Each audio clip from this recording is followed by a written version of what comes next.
আলহামদুলিল্লাহ আলহামদুলিল্লাহ রাব্বিল আলামিন আর-রাহমানুর রহিম মালিক ইয়াউমিদ্দিন ইয়াকা না'বুদু ওয়া ইয়াকা নাস্তাঈন। আলহামদুলিল্লাহ, আজ আমরা কোরআন ক্লাসের চতুর্থ পর্ব শুরু করতে যাচ্ছি। কারণ আমরা কোরআনের সাথে আমাদেরকে পরিচয় করিয়ে দিতে চাচ্ছি। কোরআনের সাথে যদি পরিচয় না থাকে, কোরআন কি, কেন, তার উদ্দেশ্য কি, কিয়ামত পর্যন্ত কেন এই কিতাবকে আল্লাহ নির্বাচন করলেন, এই বিষয়গুলি আমাদের অবশ্যই জানা উচিত। সুতরাং আমরা এর আগে কোরআনের যে পরিচিতি, তার মধ্যে 5টা বিষয় আলোচনা করেছি। আমরা এইবার 6ষ্ঠ বিষয় নিয়ে সংক্ষিপ্ত আকারে আলোচনা করার চেষ্টা করব। কারণ 6ষ্ঠ থেকে আমরা শুরু করব। আউযুবিল্লাহি মিনাশ শাইতানির রাজিম, বিসমিল্লাহির রহমানির রহিম। কোরআন এর কথা, যে কোরআনের যে অথেন্টিসিটি, সেটা আগের কিতাবে উল্লেখ আছে, অর্থাৎ তাওরাত, জবুর ও ইনজিলে। এই কথাগুলি আমরা যেভাবেই বলি না কেন, আমাদের পাওয়া যায়, আমরা পেয়ে থাকি যে এই কিতাবের মধ্যে যা কিছু আছে তা আগের কিতাবে পাওয়া যায়। অর্থাৎ এটা আখিরি কিতাব, কিন্তু এর আগের কিতাবের মধ্যেও এই কোরআনের কথাগুলি এবং কোরআনের যে প্রেডিকশন এবং যার উপরে কোরআন নাজিল হবে তার ব্যাপারে আলোচনা করা হয়েছে। সুতরাং সূরা আনামে আল্লাহ বলেন যে তারা, অর্থাৎ আহলে কিতাবরা, তারা এই নবীকে এমনভাবে জানে যেমন তারা তার সন্তানদেরকে জানে। এখন জানা একটা, মানা একটা, আর স্বীকার করা একটা, এগুলি কিন্তু এক নয়। আমরা আল্লাহ রসুল সাল্লাল্লাহু আলাইহি সাল্লামকে ভালোবাসি, তাকে পছন্দ করি, কিন্তু তার হাদিস আমাদের ভালো লাগে না। আমরা সুন্নি, কিন্তু সুন্নতের উপর চলতে আমরা চাই না। আমরা আল্লাহকে ভালোবাসি, কিন্তু আল্লাহর কিতাবের কাছে যেতে চাই না। কারণটা কি? কারণ যাই হোক, সুতরাং আমরা কোরআনের যেহেতু পরিচয় করিয়ে দিচ্ছি, আমরা কোরআন শুরু করব তখন আমরা এ বিষয়ে বিস্তারিত আলোচনা করব ইনশাআল্লাহ। আমরা অতি শীঘ্রই ইনশাআল্লাহ কোরআন ক্লাস, তর্জমা এবং তাফসির ওয়ার্ড বাই ওয়ার্ড শুরু করার জন্য চেষ্টা করব ইনশাআল্লাহ। সূরা আনামে আল্লাহ পাক বলেছেন যে তারা নিজেরা নিজেদেরকে, তার সন্তানদেরকে এমনভাবে চেনে, তার চেয়েও বেশি চেনে এই নবীকে। অবশ্যই তারা জানে যে এই নবীর উপরে কিছু কিতাবও নাজিল হবে, এই বিষয়টা। এখন তাদের যে ট্যাম্পারিং যে কিতাব, তাতেও কিন্তু হুজুর পাক সাল্লাল্লাহু আলাইহি সাল্লামের প্রেডিকশান আছে। এবং ডিউটোনমির 18:18-তে, অথবা 18 নম্বর চ্যাপ্টারে 18 নম্বর ভার্সেসে আছে যে ইয়া মুসা, আমি তোমার ভাইদের মধ্য থেকে তোমার নিকট একজন রাসূল পাঠাবো। এখন মুসা আলাইহিস সালামের ভাই কি? মুসা আলাইহিস সালামের ভাইদের মধ্যে কারা পড়ে? তো এখানে সমস্ত বনি ইসরাইল মুসা আলাইহিস সালামের বংশধর, ঈসা আলাইহিস সালামের বংশধর, আর আগে যতগুলো বংশধর ছিল সবাই কিন্তু বনি ইসহাক। এবং ইয়াকুব আলাইহিস সালাম, ইয়াকুব আলাইহিস সালামের নিক নাম ছিল, কুনিয়াত ছিল ইসরাইল, অর্থাৎ আবদুল্লাহ, আল্লাহর বান্দা। হিব্রু ভাষায় বনি ইসরাইল শব্দের অর্থ হলো, আরবিতে বলা হয় আবদুল্লাহ, আর আমাদের ভাষায় বলা হয় হলো আল্লাহর বান্দা। সুতরাং এই ইসহাক আলাইহিস সালাম কিন্তু সবাই একই বংশ। সুতরাং ইসমাইল আলাইহিস সালাম কিন্তু বনু ইসহাকের ভাই। সুতরাং বনু ইসহাকে কিন্তু অন্য কোনো নবী আছে না, একমাত্র মুহাম্মাদুর রাসূলুল্লাহ সাল্লাল্লাহু আলাইহি সাল্লাম ছাড়া। এই জন্য তাদের ডিউটোনমিতে এই কথাটাই বলা হয়েছে, ইয়া মুসা, আমি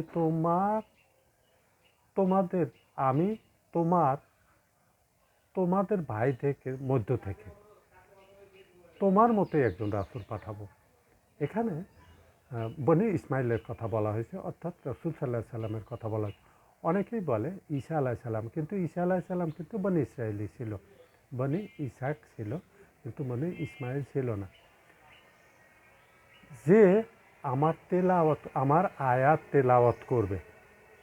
আবার গসপেল অফ জন 15 থেকে 18 পর্যন্ত এই ধরনের কথাই বলা হয়েছে। ঈসা আলাইহিস সালাম বলবেন যে আমি অনুরোধ করব তোমাদেরকে তোমাদের নিকট তাকে পাঠানোর জন্য।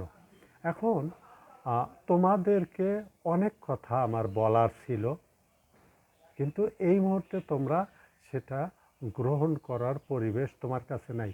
কারণ হলো ঈসা আলাইহিস সালামের উপরে ইহুদি ওলামা বিভিন্ন রকমের বহতান অপবাদ দিয়ে তার উপরে কাতেলের ফতোয়া জারি করেছিল। এবং আমরা জানি যে মুসা আলাইহিস সালামের যে 6 লক্ষ সাহাবী ছিল তারা কিন্তু 12টা কাবিলায় বিভক্ত হয়ে গেছিল, এবং ঈসা আলাইহিস সালামেরও 12 জন সাথী ছিল। মুসা আলাইহিস সালামের কিন্তু 6 লক্ষ, আর ঈসা আলাইহিস সালামের মাত্র 12 জন। তার মধ্যে একজন যে গাদ্দারি করছিল, যে মুনাফিকি করছিল, তার চেহারাটা পরিবর্তন করে দেওয়া হয় এবং আল্লাহ পাক ঈসা আলাইহিস সালামকে উঠিয়ে নিয়ে যায়। ব্যাককল তারা এ কথা বুঝতে পারে নাই যে এই ঘরের ভিতর ছিল 12 জন, এখন গুনেও দেখি 12 জনই, 11 জন। তো এখন ঈসা আলাইহিস সালাম গেল কই? ঈসা আলাইহিস সালাম তো আছেই, আরেকজন তাহলে গেল কই? তো যার চেহারাটা পরিবর্তন করে, যে ওদের সাথে আসছিল, সেও কিন্তু হিসাবে মিলাইতে পারে না। কারণ আল্লাহ পাকের এটা বড় রকমের একটা মজেজা যে 12 জন লোকের মধ্যে থেকে একজনকে উঠিয়ে নিয়ে যাওয়া এবং আরেকজনকে চেহারা করে দেওয়া। এই যে 12 কোয়ান্টিটিও ঠিক রাখা এবং এই ঈসা আলাইহিস সালামকে উঠিয়েও নিয়ে যাওয়া, এই যে বিষয়গুলি, এগুলি কিন্তু আসলে মজেজা। এবং ঈসা আলাইহিস সালামের জন্মগতই কিন্তু ছিল মজেজা। রসূল সাল্লাল্লাহু আলাইহি সাল্লামের সময় কিন্তু ছিল হলো সাহাবাদের সংখ্যা 1,24,000 শেষ বিদায় হজে। অর্থাৎ হুজুর পাক সাল্লাল্লাহু আলাইহি সাল্লাম তো একটাই হজ করতেন, কারণ ফাতা মক্কার পরে যে প্রথম হজ হয় সেটাতে কিন্তু আবু বকর সিদ্দিক রাদিয়াল্লাহু আনহু আমিরে হজ ছিলেন। যাই হোক, মুসা আলাইহিস সালামের পরে মুহাম্মদ সাল্লাল্লাহু আলাইহি সাল্লামকেই কনসিডার করা হয়। ঈসা আলাইহিস সালামের যে ডিউটোনমি গসপেল অফ জন, সেই কিতাবেও কিন্তু আরেকজনের কথা উল্লেখ হয়, এবং সেই আরেকজন বলতে কিন্তু ওই মুহাম্মদ সাল্লাল্লাহু আলাইহি সাল্লামের দিকেই চলে আসে। কারণ হলো যে মুহাম্মদ সাল্লাল্লাহু আলাইহি সাল্লামের কথাগুলি জাস্টিফাই, এবং তার কথাগুলি আমরা জানি যে এটা যৌক্তিক এবং আসমানি কিতাবের সবগুলো কিতাবের সাথে মিলে যায়। এবং আমরা জানি তওরাত, ইনজিল, জবুর আর কোরআন, এই কথাগুলি কিন্তু আসলে মূল কথা হলো যে আকিদায়ে তাওহীদ। আমাদের কিন্তু মূল বিষয় হলো আকিদায়ে তাওহীদ। তাওহীদের কোনো পরিবর্তন হয় না। অনেকেই বলেন যে হিন্দু ধর্মের যে কিতাবগুলি সেখানেও তাওহীদের, তো কথাটা কিন্তু কিছুটা হলেও সত্য। কারণ ওদের যে কিতাবে তাওহীদের কথা আছে যে আল্লাহ এক, তার কোনো শরিক নাই, তার কোনো মূর্তি নাই, নাতিমা প্রতিমা আসছে না কি যেন, এই ধরনের একটা সংস্কৃত কথা বলে। যাই হোক, এটা আমাদের বিষয় না, যেহেতু তাদের কিতাবে লেখা আছে তারা ভালো জানে। আর হিন্দুদের ধর্মে কিন্তু অনেক কিছু, হিন্দু ছোট জাতি, তারা কিন্তু তাদের কিতাবে স্পর্শ করতে পারে না। ইভেন এমন কিছু জাতি আছে তারা মন্দিরেও প্রবেশ করতে পারবে না, কোনো কিছু চাওয়ার জন্য বাইরে থেকেই তাদেরকে বিদায় করে দেওয়া হয়। যাই হোক, যার যার ধর্মের যে বিষয়গুলি, এই জন্য কিন্তু ইসলাম ধর্ম গ্রহণ করার মধ্যে সর্বপ্রথম হিন্দু, তারপর হলো বৌদ্ধ, তারপর খ্রিস্টান, তারপর ইহুদি তো আসবেই না কখনো। তাদের ওই ঈসা আলাইহিস সালামের উপরে মিথ্যা অপবাদ দেয়, বিভিন্ন ধরনের, তাদের ব্যাপারটা সম্পূর্ণ ভিন্ন। যাই হোক, আমরা যেটা বলতে চাচ্ছি সেটা হলো যে তওরাতেও যে কথাগুলি উল্লেখ আছে ওই ধরনের কথার সাথে মিলে যায় এমন কথাও কিন্তু ডিউটোনমিতে, গসপেল অফ জনে কিন্তু এই কথাগুলি আছে, 18 নম্বর চ্যাপ্টার এবং 15 থেকে 18 নম্বর ভার্সেসে।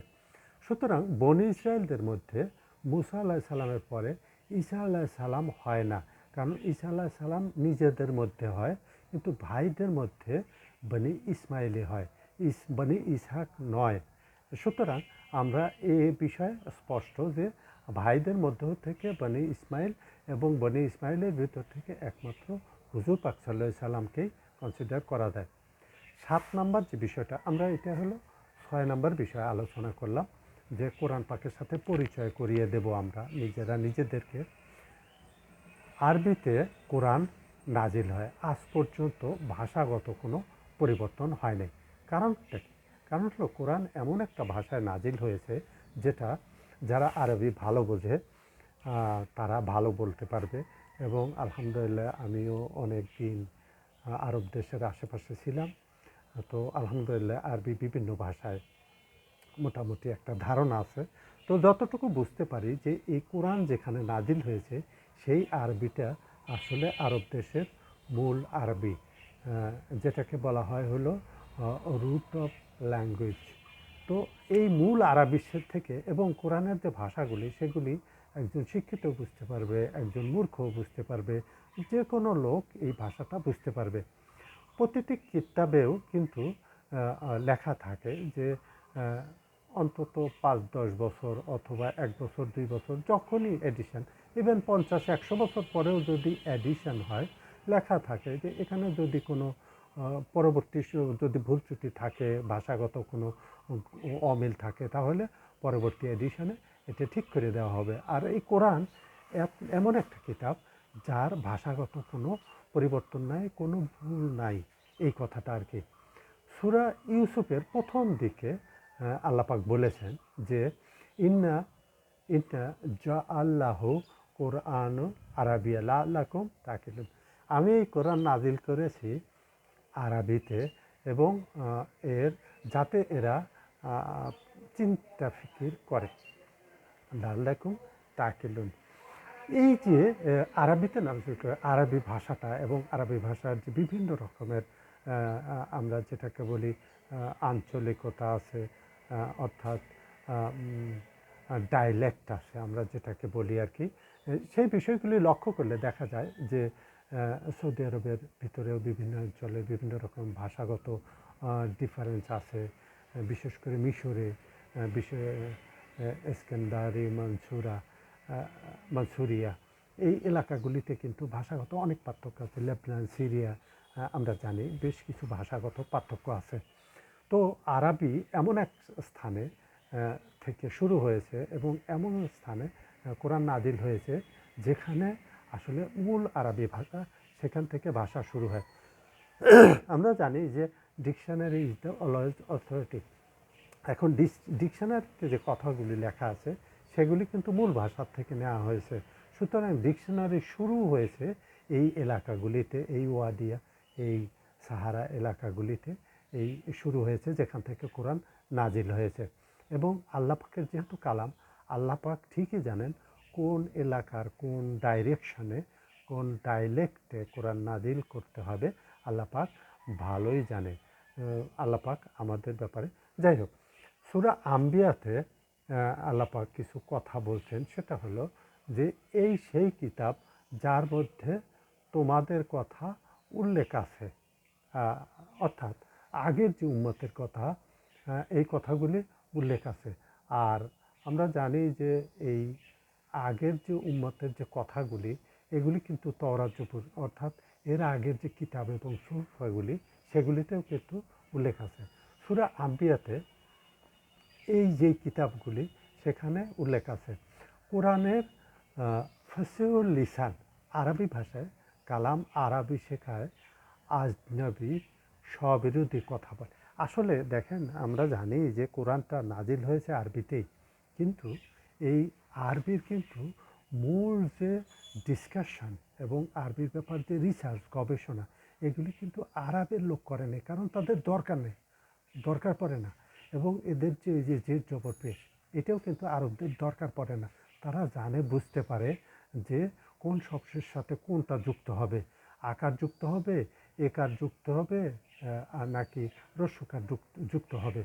সুতরাং তাদের বলাতে, কিন্তু বাইরের যারা, আমরা যাদেরকে আজমি বলি এবং যারা ফসিহুল লিসান, অর্থাৎ যাদের ভাষাগত স্পষ্টতা আছে, ক্লারিটি আছে, তারা কিন্তু এই বিষয়টা খুবই গুরুত্বের সাথে লক্ষ্য করেছেন যে আমাদের যে সাধারণ যে লোকজন, তারা কিভাবে এটাকে গ্রহণ করতে চায় এবং গ্রহণ করতে পারবে, চেষ্টা করবে এই বিষয়টা। এই জন্য কিন্তু তারা ভাষাগত যে দিক থেকে, এবং যারা এই কোরআনের তর্জমা করছে। প্রথমে শাহ ওলিউল্লাহ দেলাওয়ি ফার্সিতে করেন এবং এর জন্য কিন্তু তাকে অনেক মূল্য দিতে হয়েছে। প্রায় 3-4 বছর 5 বছর তিনি কিন্তু বনে জঙ্গলে ঘোরাফেরা করেছেন এবং তাকে মারার জন্য তার বিরুদ্ধে একটা অপবাদ ছিল যে তিনি কোরআন ফার্সিতে করে দিয়েছেন। আসলে কিন্তু বিষয়টা ওইটা না, কারণ আলেম ওলামা সব জায়গায় কিন্তু এই এই দুর্ঘটনাগুলি ঘটিয়ে থাকে, মিথ্যা প্রোপাগান্ডা এবং মিথ্যা অপবাদ অজুহাত। আর এগুলি হয় কিন্তু মেম্বারের উপর থেকে।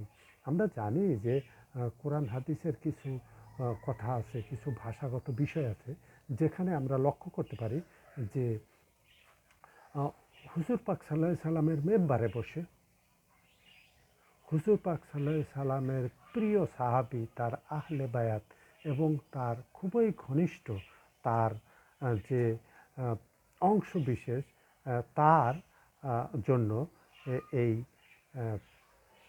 তার বিরুদ্ধে গালিগালাজ করত এবং হাসান হোসেন ওইখানে বসেও থাকতো। যাই হোক, বুখারী মুসলিমের হাদিস। যাই হোক, আমরা তাদের কথায় এতটুকু বলতে পারি যে তাদের কথাগুলি স্ববিরোধী এবং তারা মুখে মুখে বলে, মেম্বার উপরে বসে মিথ্যা অপবাদ দেয়, মিথ্যা কিছু বলে, অথচ কোরআন হাদিসের সাথে কোনো মিল নেই। আমরা কিন্তু কোরআন আমাদের আকীদা, আমাদের বিধান, কিন্তু পদ্ধতিটার অবলম্বন করতে হবে হুজুর পাক সাল্লাল্লাহু আলাইহি সাল্লামের। সূরা আল হজ্জের 67 নম্বর আয়াতে আছে যে প্রত্যেক উম্মতের জন্য ইবাদত পদ্ধতি নির্ধারিত করা হয়েছে। ওমা আলাইনা ইল্লাল বালাগ, জাযাকাল্লাহু খাইরান ওয়া আহসানুল জাযা।